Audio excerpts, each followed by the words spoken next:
I wanted to talk today about the darkness of spiritual pathworking, especially in the beginning stages of pathworking in the dismemberment stage. And I am going to copy a creator because I really liked his most recent post that he commented on. He was responding to somebody who commented on his post about being fearful and being protective when doing ancestral work. And he was saying that you got to be careful not to live in fear because you can actually limit yourself energetically. And you can also you can bring certain circumstances to your door just because you're fearful. And I agree with him. I agree. But one thing he said that I don't agree with, or that I don't feel is complete, is he said that there are very few things out there that can harm you. And yes, there are very few things out there that can harm you, but the majority of things that can harm you are inside. They are in you. And so I'm speaking specifically to initiates who are incredibly empathetic, who also might have Ketu in their south node in the 8th house. They also might have strong Scorpio placements, or they might have strong 12th house placements or strong 6th house placements. If you have any of that in astrology, or if you are a particularly very, very empathetic child and you were exposed to very evil people as a young child, this video is for you.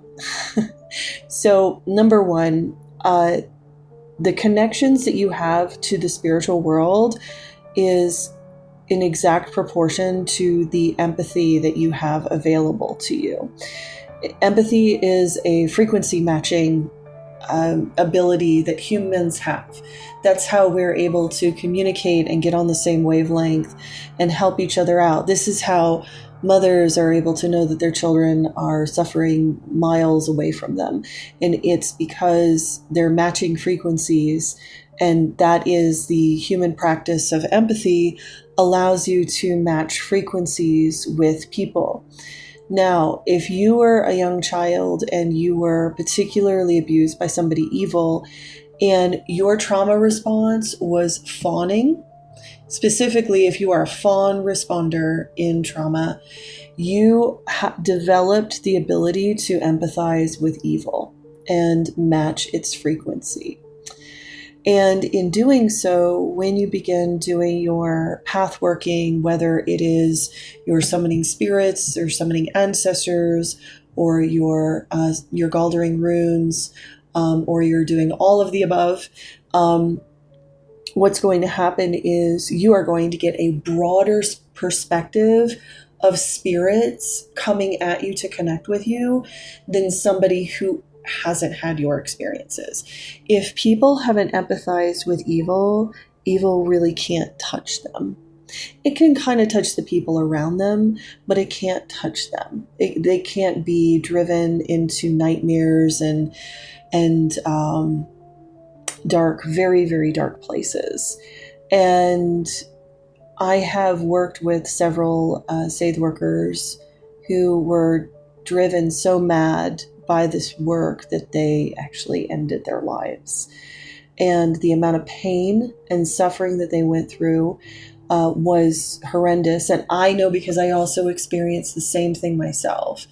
I would say that the first 2 to 5 years of Saith practice was a horror show. And I was opening the door to my ancestral realm, but because my perspective of empathy was so big, yes, I empathized with all the amazing ancestors, the loving ancestors, but I also empathized with the evil ones too, and I couldn't put a boundary up against them. And I want you to know that if you are listening to this and you have had a lot of negative experiences and traumatic experiences with your spiritual gifts, whether you're audible, so you can hear voices, or whether you clairvisual, you can see things, and you see really, really dark things. Know that it's just you have to learn how to tune that dial. It's like empathy is a muscle. It's an internal muscle that you develop, and you do it through training with a practitioner. And you can also do it with a therapist. Although therapists would probably not understand a lot of this, you can do a lot of things on internal boundary work, and that would really help. You can use things like cognitive behavioral therapy, internal family systems. Those kinds of wisdoms will help you create internal boundaries. But if you are a person and you're a practitioner and you open that door and there's a bunch of scary things behind that door, please close it until you feel strong enough to see that again. Know that there is nothing wrong with you because you see a lot of darkness. It's okay. Some people are especially gifted to see, feel, and understand evil. It doesn't mean you're evil. It just means that your capacity for empathy is a little bit greater than some of the other practitioners. They might have a fight response to evil. So their internal energetic system will repel any kind of evil being. Whereas if your internal energetic system is like, ooh, who are you? You're a very dark, let me understand you. The dark being is going to be like, oh, come on in. It's going to come in. So you need to be watchful and wary. You need to honor that part of yourself that does want to understand darkness, because this is a part of your shadow. And you need to integrate it at some point, but you need to take your time to do it. So if you feel like you need to do protective spells to protect yourself on the inside, please do so. And do not feel one stitch of guilt about doing that. Take your time. Let your inner child feel healed and feel at peace. And then slowly open the door and let one monster in at a time. There's different methods and different ways you can do this. I'm going to give you a really great spell, and it's a really fun spell you can do with your inner child. Okay. So if you're Germanic, there is a goddess, and her name is Hel. And Hel, or Hela, she is the guardian of the ancestral underworld, particularly of the dark baddies, like the people who struggled with violence, disease, death, and despair. And she has a dog named Garm.